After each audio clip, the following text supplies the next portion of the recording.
السلام علیکم و رحمت الله و برکاته. در اینجا در قصه اینکه پیامبر خدا صلی الله علیه و سلام آبی بگیم که طهارت کردگیشون تبرکم برای صحابه داده بودن و برکت همون آبی بگیم دهنی پیامبر خدا صلی الله علیه و سلام یک کنیسا، یعنی که یک جایی که عبادت میکنه، بیعی که عبادت میکردن اون مبدل به مسجد شده. الان متوجه میشیم که یک از گروه ها بر آمده، یک گروه به پیش پیامبر خدا صلی الله علیه و سلام اومدن. میگه خرجنا وفدا الى النبي صلی الله علیه و سلم فبايعناه وصلينا معه واخبرناه ان بارضنا بيعة لنا فاستوهبناه من فضل طهوره فدعا بماء فتوضأ وتمضمض ثم صبه في إداوة وأمرنا فقال اخرجوا فإذا أتيتم أرضكم فاكسروا بيعتكم وانضحوا مكانها بهذا الماء واتخذوها مسجدا. قلنا إن البلد بعيد والحر شديد والماء ينشف فقال مدوه من الماء فإنه لا يزيد إلا طيبا. صحابه کرام میگد که ما از راه دور اومده گروه شده پیش پیامبر خدا صلی الله علیه و سلم زیارت اومدیم، یعنی که قصد داشتیم که نبی صلی الله علیه و سلم ببینیم. مثلا فبایعناه، یعنی که عهد کردیم و مبایعت کردیم با همراه رسول خدا صلی الله علیه و سلم. این که مثلا چه مبایعت کردیم، شرک نمیاریم و سمع و طاعت میکنیم مثلا و چی میکنیم، چیزی که امر الهی باشه ما انجام میاریم، بیعت شدیم. بعد اینجا فهمیده میشه یکم فایدهش این است که بیعت در اسلام هست، برای عبادت و برای ذکر برای این چیزها یکم ضرری ندارد. و صلینا معه، و با همراه رسول خدا صلی الله علیه و نماز خوندیم، یعنی که نمازهای پنج گناهی که هیچ نماز میخونه پس نبی صلی الله علیه و نماز خوندیم.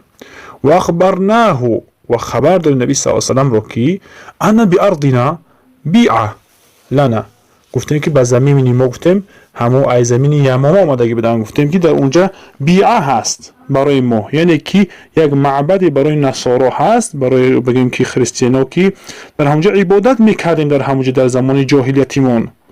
فاستوهبناه من فضل طهوره، پس طلب هیبه کردیم از زیاتی پیامبر، از طهارتی بگیم از زیاتی آبی پیامبر خدا صلی الله علیه و سلم، یعنی که طلب کردیم که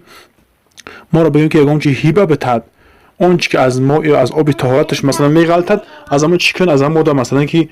وقتی خبرش کردیم گفتیم که همین خیلی در همونجا یک معبدی بود که در اونجا عبادت میکردن در زمینی در زمانی جاهلیتی، یعنی که از نبی صلی الله علیه و سلم خبر دادن همین چیزی که چی میگه نبی صلی الله علیه و سلم، از نبی صلی الله علیه و سلم چی بشنون. انا بارضنا بیعه، یعنی که زمین ها چی بود، یا مامش میگفتن، همون زمینی که اونها اومده بودن. و دیگه که از طهارت نبی صلی الله علیه و سلم کمی چی کردیم، طلب آب کردیم که برکتی بتمونه گفتیم. فدعا، یعنی که رسول خدا صلی الله علیه و سلم طلب کرد که یکم چیز بیارین، گفت یعنی که آب بیارین اصلا برای آب طهارت چون بیما این فتوضا، نبی صلی الله علیه و سلم که آب بیارین آب طهارت، پس طهارت کردن. و مضمضه کردن، مضمضه گفته همون دهانشون مبارک، دهان مبارکشون شوشتن، همون در حالت طهارت کردن، چیزی که دهانو بینجا میشه میخواد شوشتن. وقتی که همون دهانشون که شوشتن، بعض اون چیکن همون را بگیم که برآوردن در یک ایداوه گفته یکم ظرفی معی دهکی که برای حفظ همون آب برکتی نبی صلی الله علیه و سلم، و هم یک ظرفی خورده که از پوست میکردن، همین خیلی نبی صلی الله علیه و سلم چی کرد، طلب کردن. حضرت طلق میگه که گفت رسول خدا صلی الله علیه و سلم که اخرجوا، انا که بگیرین همین رو برین پیش همو خانواده‌تون و همو سرزمین خودتون برین گفتن. فاذا اتیتم، پس هر وقت که اومدید همو سرزمین خودتون رسیدید، ارضکم، زمین خودتون میشه، دیار خودتون، سرزمین خودتون، فاکسروا، یعنی که پس چپک کنید، همون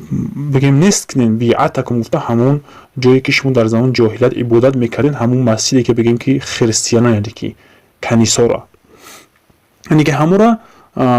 چکنین یک طرفه کنید و انضحوا، همین آبی که من دادم همین چیز در همونجا بچوشید، همون را بگیم در همونجا چیلچه کنید گفتن، یعنی که هم مکانی که بیعه بدن، مکانی که بگیم عبادتی میکردن در جاهلیت، در جای همون را که چپک کردید همین آب بچوشید در همونجا. یعنی مرادش همینه که اوجا با آبی که ما دادم شما با آبی که چیدن اون بگیم که تبرکان و نابود ساختن شرک همین خیلی بگیم همراه بچوشین و تخذوها و بگید همون جایی که شما عبادت میکردین در حالت جاهلیتتون مسجدش کنید گفتن، یعنی در جای همون یگم مسجد بنیاد کنید. این صحابه که دیدن آب این قاک هست خیلی کمک از بگیم دهن وقتی انسان آب گردان میکنه کمک آب است کو. در همین حالت صحابه تعجب کردن. طلق ابن علی گفتن که اخی یا که هم گروه های قطعی اونها بودن قول نفته گفتیم میگه این البلد بعید والحر شدید والماء چی ینشفو. گفتیم که اخی این شهری که ما میریم بعید دور است، والحر شدید گفتن هوا گرم است،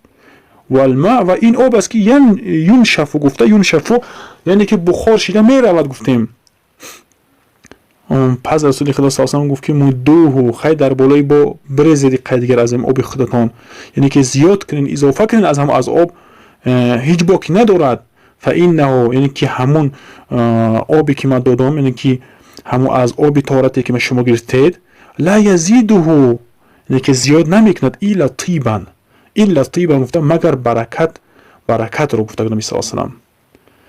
و و با برکت همین آبی رفته که وقتی که از نبی صلی الله علیه و بردن همونجا رفته که